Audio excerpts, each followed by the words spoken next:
some of these worked for me and some of them didn't. What's going on YouTube? Taylor Prentice back here with another video.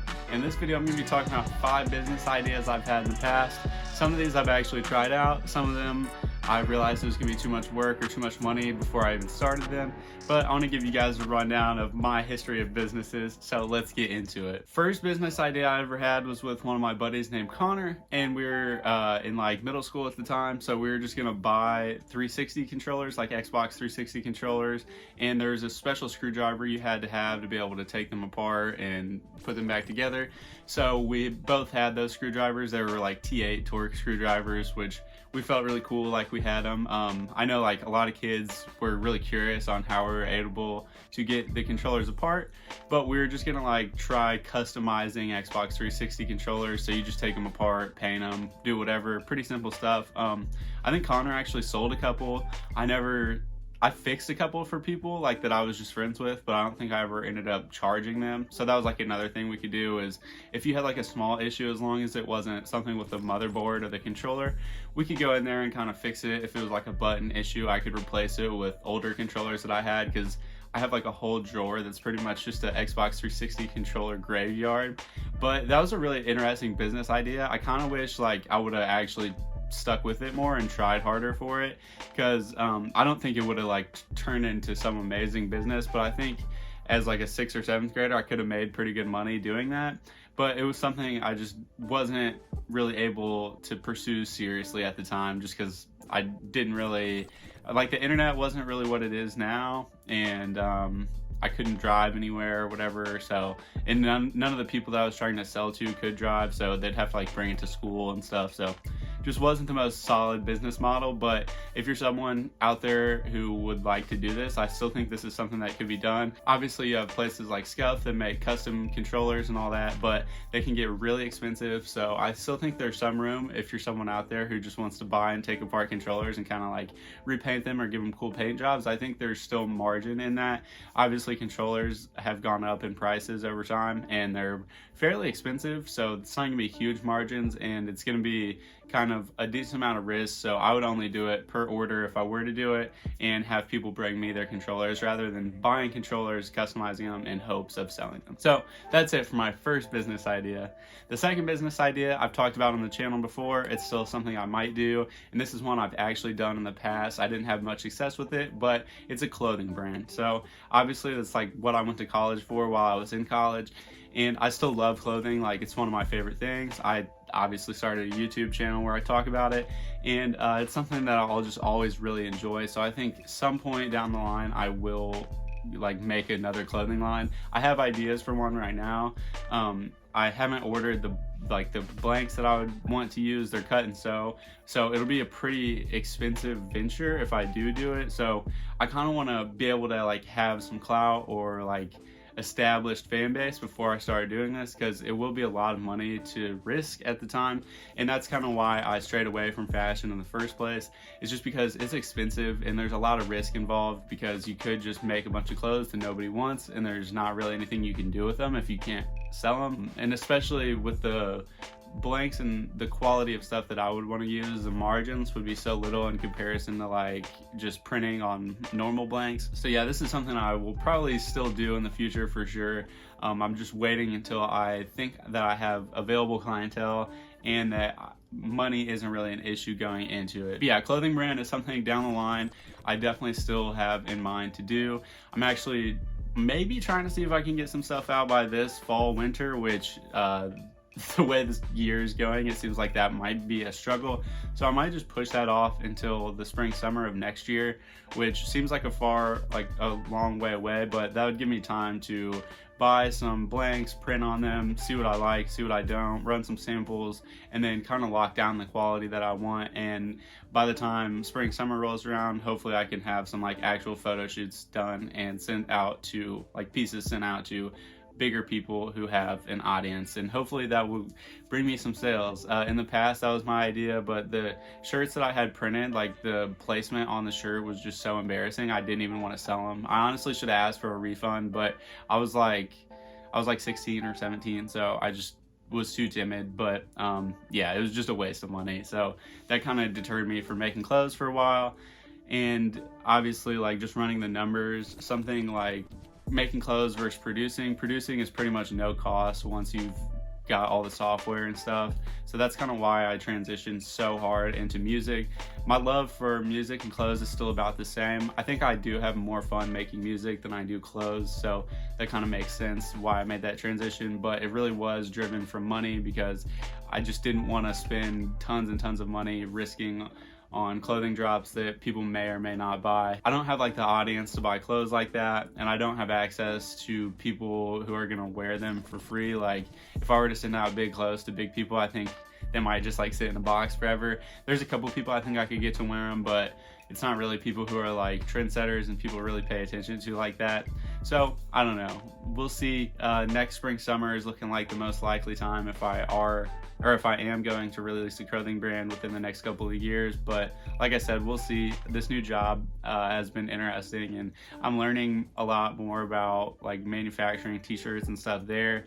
And I'm gonna be doing some like sweatpants and shorts, I think, soon. So those are items I would like to add to my personal clothing brand if I were to do it. So I'm gonna wait and see how those go at my job, just to see like how making them is. And based on how easy that is, I will kind of plan what I'm going to do for my own collection. So that is the second business. And for the third business, this one was actually like a kind of a fun idea till we like really started kind of running the numbers and just like what it would take. And me and two of my buddies in college, Mikey and Andrew, we had this great idea to come up with like a mobile pizza truck that just kind of rides around campus. So we were all at IU, Indiana University in Bloomington, and there's like 40,000 students there or something like that. So it's super packed during the school year, and there are food trucks that kind of set up on some of the main streets there, but it was like a zoning nightmare and like licensing issues before we even got to like the pizza truck part. So like when we really sat down and started trying to figure out the stuff, we just like looked at the licensing and zoning, and we weren't going to be able to move the truck around as much as we thought we would. So really it would just end up being like a stable truck on like one street, which was kind of defeats the purpose of having a truck, even though it would have been cheaper than having a storefront. But then we like really thought about it, and it's like if you're selling pizza, you obviously need like a couple ovens, and the ovens aren't cheap, but you can get ovens that make pizzas in like 90 seconds, which is pretty cool. So you could crank out a bunch of them really quickly. If you pulled up like on people and there's like 10 people, it probably actually wouldn't take that long to serve all of them like a slice or even a whole pizza. But what you don't think about is the pizza truck. Obviously, like I said, it needs all those ovens, at least like 2 or 3, and then you got to have somewhere cold to store all the food, which is something that I never thought about. Even though like I work at Domino's and I go in the cooler to get all the dough and all the cheese and stuff, it's just not something you think about, is having to have a truck with a big cooler attached to it, or else you're just going to run out of produce really quickly throughout the day, or it's just going to go bad. So that was something I didn't account for. We all thought this was gonna be a great idea, and then like after like a month of just like really thinking about it, Mikey was really the one who's like, yeah, this just isn't feasible. And then he like pointed out all the errors, and I was just like, yeah, you know what, you are correct. So that one was like, it seemed like a great idea. We never followed through with it. If I had like enough capital and stuff, it probably could have done really well. I think the food trucks in Bloomington probably do really well if I had to take a guess. Their prices are pretty high for what you're paying for, so I imagine their margins are pretty good. I'm not sure like what they have to pay. They're on like the main street in Bloomington, so I'm probably sure it's pretty high, but in comparison to like having a storefront, they're probably saving a lot of money by doing the trucks. And it seemed like as we were leaving Bloomington, a lot more trucks were starting to pop up, so it must be viable for some people, just not for us with the pizza truck. But moving on to the fourth thing on this list, it is 360 tours. So if you guys remember, these got really popular during COVID because people couldn't go to physical spaces and kind of walk around them. So the next best thing was to take like a virtual tour, like a 360 tour, to where you can see all around the room. And this was like a really cool technology. I still think it is. I remember Red Alert, Jazz Cartier, I think is the artist. That was like the first music video I saw that was 360 on YouTube, and I remember seeing it and I was just blown away. This was like way before I tried starting this business. So I do think the technology is really cool, and I think there's a lot of cool applications with it. But with that being said, it wasn't a business that I really wanted to get into. My dad was like super gung-ho on it, and bought me the camera and everything, and I like learned the software, but it was a nightmare. I hated doing it. I hated doing like the software part of it, and I hated physically driving places to go and shoot, and you'd always have to make sure you get extra shots just in case like you needed one. So that part was really time consuming, and putting like the pieces together in the software wasn't super quick either. So it was just a really time intensive process, and there was no way to really scale that business without hiring people and teaching people the software, which was not something I want to do. I don't want to be in a position right now where I'm like having people ask me questions and where like I kind of have to teach people the ropes. Right now I would kind of rather just like do my own thing, and eventually like I would like to get employees under me, but that was something where like if I scaled it at all I would need employees, and for that business to make any sense I would have had to scale it because the margins weren't that big for how much time I was spending per project. So out of all the businesses on this list, that was definitely my least favorite. It's the one that like I actually did, and I did it for like 6 months probably, and yeah, it was just terrible. Like I would never do it again.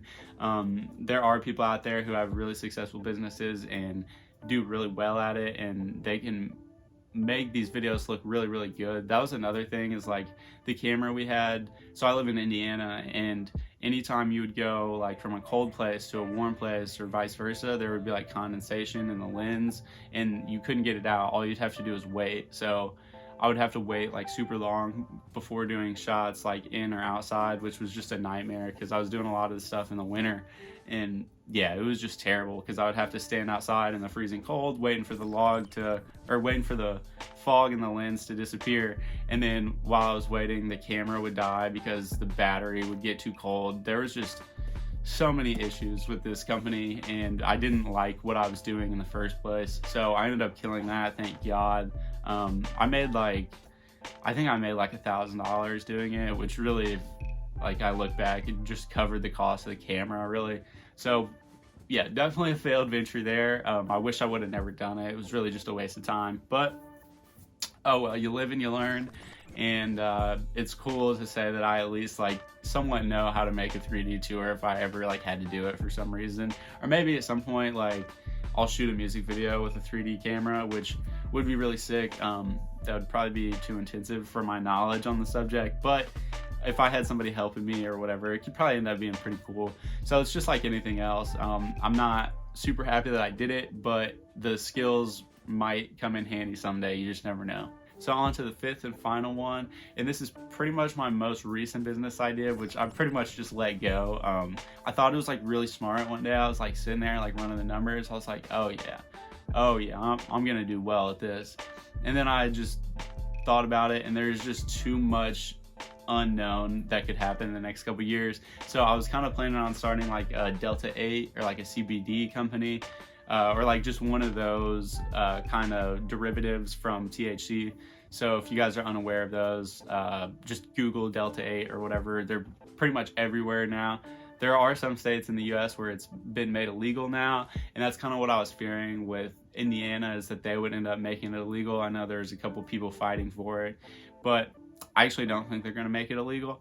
But it wasn't something I wanted to spend a bunch of money on just to wait and see if they'll make it illegal, because I would have been so mad if I just spent all that money like starting the business, getting branding and marketing and packaging, and then all of a sudden can't even sell it. So that was like the main thing that deterred me from starting this business. I actually still think you could make one of those businesses with really good profits and really good margins.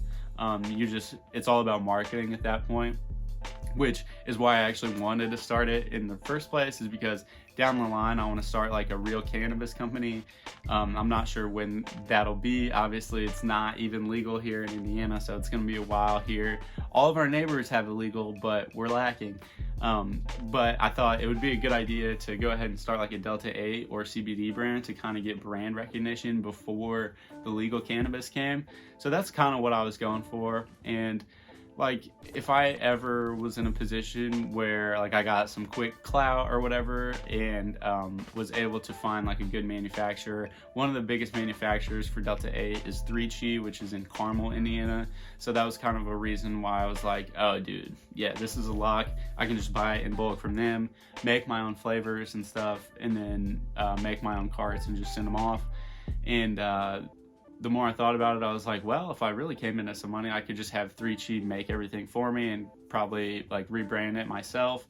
And then hopefully like I could add some of my own terps or like terpene profiles, just my own flavors and stuff. So it's not the same exact products as 3 Chi under a different brand. But yeah, that's something I am still thinking about. And I don't think like, I really don't think I'll ever start that until cannabis is fully legal. But it was a good idea, I still think. And yeah, if I'm ever really bored, you might see me like making some distillate pens, some like Delta 8 distillate pens or whatever, but who knows. So yeah, that's pretty much it for my business ventures. I've had like a couple more that I didn't talk about in this video, and most of them I haven't even really acted upon. I tried bringing in ones that I've actually tried.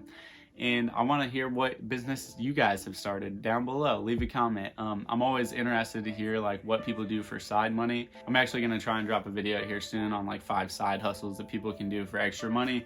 But kind of like this video, it kind of just depends on who you are and what you like.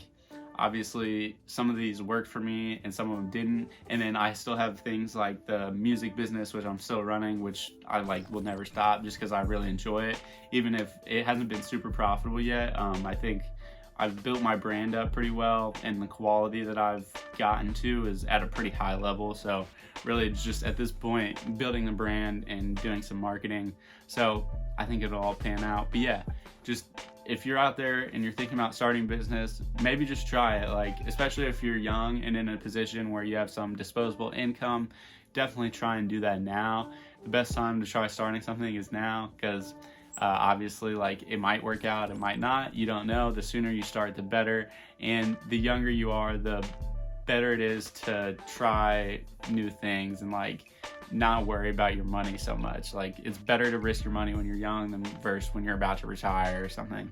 So I say if you have a business idea, go ahead and just try and put it in motion. And if it doesn't work or you don't like it, you can just end the business. Like, I have an LLC, which I kind of made for that 360 tour business, but now it's kind of transitioned into another business where I kind of like sell reviews, and I also do the music stuff through there. So you never know where it's going to go. You just kind of got to get started. But if you guys have made it to this point, thank you so much for watching.